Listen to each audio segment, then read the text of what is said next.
Creatures of the night, let's talk about Ring of Honor. Ring of Honor was on before Collision tonight. This is the first time in a while that I actually was very pleased with the episode. So we literally had an hour show, which is more than what we've been having for months now.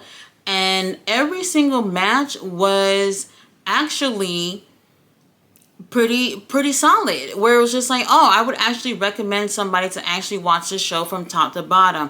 There was no squashes at all on this show. The main event was beautiful. Everything was great. I don't want to be the one to complain, but there was no ribbon matches on the show, so that's the only thing. But other than that, it was a pretty good show. We started off with the conglomeration, Hologram and Ishii getting some TV time to go against MXM Collection with Johnny CB and Taya Valkyrie ringside. I mean, aren't Taya and Johnny there to help cheat? Yeah, they're there. That's what they're there for. The conglomerations, they always overcome everything. It's so annoying. It actually is kind of annoying. This was actually a really great tag team match. And knowing what we know from Collision and how Dustin has not just lost the TNT title, but looked like he's probably going to be out for God knows how long.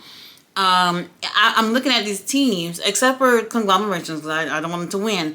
But MXM definitely is a team that could be going for the tag titles right now. And as great and as entertaining as they are, I would actually like that. Now, I don't know if they're going to end up vacating these titles, because like I said, Dustin did not look so great after that match. But we'll end up getting an update on that and seeing where they're going. I don't necessarily want them to vacate, to be honest with you, because too many titles have been vacated these past few years with Ring of Honor, and I wish there was another way around it. But like after over a year with the tag titles and the six-man titles, I think it's time to move on. And matches like this reminds me of why we need to see these titles being defended a hell of a lot more. And I'm not saying play hot potatoes with the titles, but we need to see some changes in order for the show and the actual promotion itself to get better. Now, you guys know if I say Hologram is in the match, they are winning. So Conglomeration ends up taking the win, always outsmarting MXM. Now, I know they're there for comedy purposes or whatever, but you can't deny how amazing that they are in the ring. Now, we get a video package recapping everything that's been going on with Toni Storm and Athena. We even get a little few clips of the match with Athena and Alex Windsor as well. So that was pretty interesting to see. I like that they are incorporating things that are related to people in ROH that we're seeing on AEW. But I kind of fear that with them being a little featured more on AEW TV, that we're going to see less and less people like Bandito or Dustin or Athena. I don't know where it's going, but I'm hoping that's not the route that they're going with long term. Now, another really great match that we have, John Cruz going against Gringo Loco, and they put on a motherfucking clinic. Like, I was just like, oh, on a random episode of Ring of Honor. Like, when I say like it's been a while since I felt like I'm watching Ring of Honor and every match is solid, it's been a really long time since we've gotten that. And I know for the most part, like whenever we see John Cruz in the ring, he's usually like the enhancement guy, and we don't necessarily get a chance to really see him go in the ring. And I thought he did absolutely amazing with Gringo Loco. Not enough for the win, but I thought he looked great. And we should see guys like this, like John and Gringo Loco on Collision. You know, if you don't want to put them on Dynamite, all right, fine. But at least on Collision, getting some TV time, because we don't need to continue doing squash matches when you guys got guys like this back there that can go in the ring, but you don't have to squash them and actually have the people that you want to win look great, because these guys are amazing workers. Gringo Loco for the win. After this, we have our boy Blake Christian. Oh, I love me some Blake. Blake got his new gear. It's white with the ice cream and the sprinkles and the cones and something. It's so cute. It's really, really cute. Lee Johnson is ringside to go against our zombie princess, Jimmy Jacobs. Jimmy, baby, you know what? I was going to say, where have you been? But I've actually seen you on Maple Leaf, so never mind. Jimmy hasn't been in the ring in Ring of Honor. God damn, how long has it been? I think he wrestled last year. I definitely didn't see him this year. But last year, yes, absolutely. Jimmy is a talented wrestler, and I hope we get a chance to see him a little bit more in the ring. And he looks so good with Blake. Blake is a really great worker. I've been telling you, keep your eyes out on Blake, because this is my boy here, and he's great. I don't know if he got a little contract over there, but we've been seeing him more consistently, especially with Lee Johnson. I think they got like a tag team thing going on. I would like to see more of them in action in terms of a tag team. I think they got to work together with crafting their chemistry, if that makes sense. As great as this was, I do think that they're building Blake to go for a title. I do remember after Blake winning with a vanilla choke 0, I love that fucking name.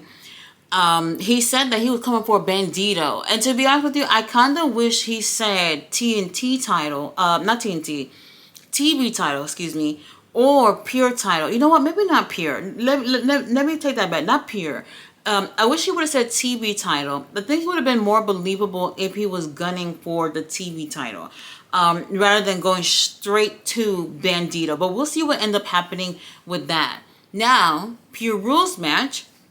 We've got our boys from CMLL, Virus, going against Shola. I wasn't sure what to expect because I've actually never seen them in a Pure Rules match. And I wasn't sure how well they would do because this is their first time in this type of match. And, you know, they're professionals, so they'll get it done. But I wasn't sure what to expect, and they tore it up. They tore it up, and I like that. I like when you tell somebody, hey, this is the kind of match you're going to have. This is the first time y'all doing it, but get it done, and they get it done. Shola, I figure, would win this because he is more technical out of the two. Shola takes the win with a shoelace. I haven't seen this in a very long time. It actually turned me on. I was just like, oh, this is what we're doing.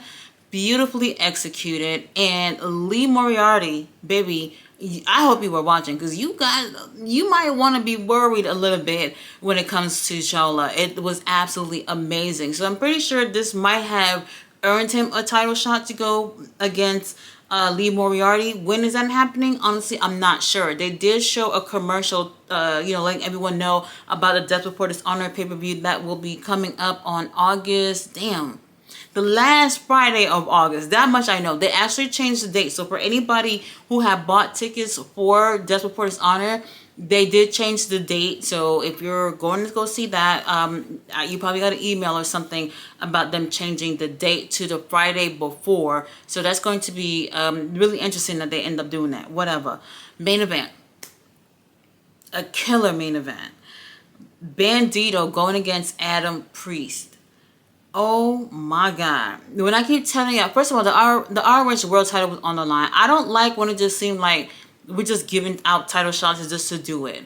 Bandito has not been consistently on the show. And even if you're not going to do that, you should be having these wrestlers earn their way to go for the title, if anything. He's not in any stories in Ring of Honor, nothing. So, I mean, something could be playing out with the people who want to face him, and then we can throw him in there some way, somehow. I don't know. This was amazing. Absolutely amazing. And this is why I was saying, like, Bandito, he's getting that TV time on AEW TV, and everyone is, like, falling in love with him.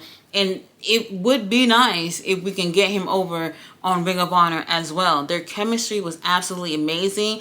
And Adam Priest looked like a fucking star here. And I was just like, oh shit, Ring of Honor doing this like randomly like this?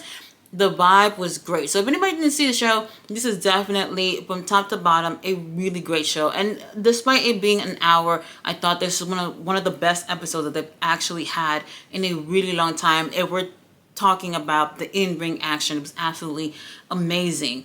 Bandito ends up taking the win, which we expected because the title is on the line. Adam hasn't really done anything to earn this shot anyway, but he definitely earned a little space in my dark heart right here.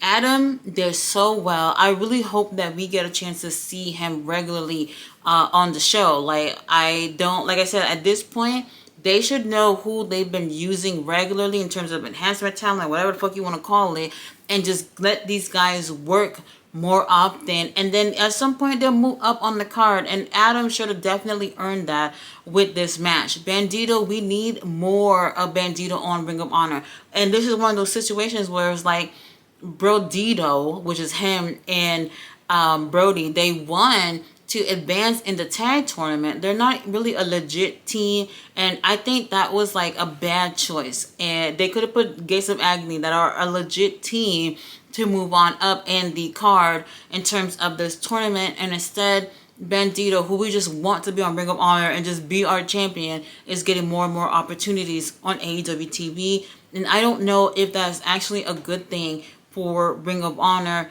long-term speaking, especially since we're paying that little money over there. Whatever the situation is, this was a really great episode of Ring of Honor. So if you didn't see it, go ahead and check it out. You guys, thanks so much for watching my review. I will be back next week with AEW and all that stuff. And throughout the weekend, I will be dropping reviews on the G1 Climax 35. I'll see you guys then. Bye.